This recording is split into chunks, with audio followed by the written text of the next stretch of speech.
कि जब गयासुर ने अपनी मोक्ष की कामना से नारद जी से पूछा था कि मेरी किस प्रकार से संभव है मुक्ति, तो नारद जी ने उसको प्रेरणा दी थी कि यदि तप करेगा तो कई जीवन तक तप करने के बाद इतना पुण्य अर्जित होगा कि तुझे मोक्ष भगवान देंगे।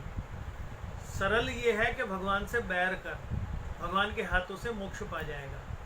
तब भगवान कहाँ मिलेंगे? इस उत्तर में नारद जी ने बताया कि बद्रिकाश्रम में भगवान का धाम है। बद्रीनाथ में भगवान ने उसको दर्शन नहीं दिए, तो वो नारायण का जो कमल स्वरूप था वो लेके वहां से हरण कर लिया उसने। भगवान नारायण ने उसको केश पकड़ के जिस स्थान पे रोका है, बद्रीनाथ में वो तीर्थ कहलाता है केश लोचन तीर्थ, जिसको जैन संप्रदाय कहता है। उनके यहाँ प्रक्रिया होती है केश लोचन करने की, तो हमारा है। वहां से गयासुर के गदा प्रहार भगवान के गयासुर को न लग के भगवान के श्री विग्रह को ही लगा, और वो 3 खंड में विभाजित हो गया। प्रथम खंड ऊपर का हिस्सा जो कपाल कहलाता है वो बद्रिकाश्रम में ही ब्रह्म कपाली कहलाता है। जब अलकनंदा का जल कम होता है तब उसके दर्शन होते हैं। उसके ऊपर के हिस्से पे लोग पिंडदान करते हैं जाके। कंठ से लेकर नाभि तक का आकाश मार्ग से यहाँ स्थापित हुआ, और चरणों के नीचे दब के जिस जगह पे गयासुर गिरा वो स्थान उसके नाम पर पड़ा गया।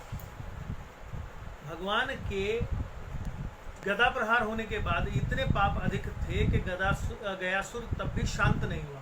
तब भगवान ने उसकी नाभि को कुंड बनाकर हवन किया और उसके पाप दग्ध किए, और भगवान ने उसको आशीर्वाद दिया था, क्योंकि तूने सारा कार्य ये अपनी मुक्ति या मोक्ष के लिए किया, इसलिए मैं इन सभी तीनों स्थानों पर सभी देवी देवताओं नदियों सहित स्वयं निवास करूंगा, और जो व्यक्ति यहाँ अपने पितरों के निमित्त मोक्ष कर्म करेगा, अपने पितरों के निमित्त श्राद्ध कर्म करेगा, मैं उसके पितरों को मोक्ष दूंगा। हरिद्वार के पश्चिम दिशा में नारायणी नाम की एक शिला है, जिसके दर्शन मात्र से व्यक्ति के पाप नष्ट हो जाते हैं।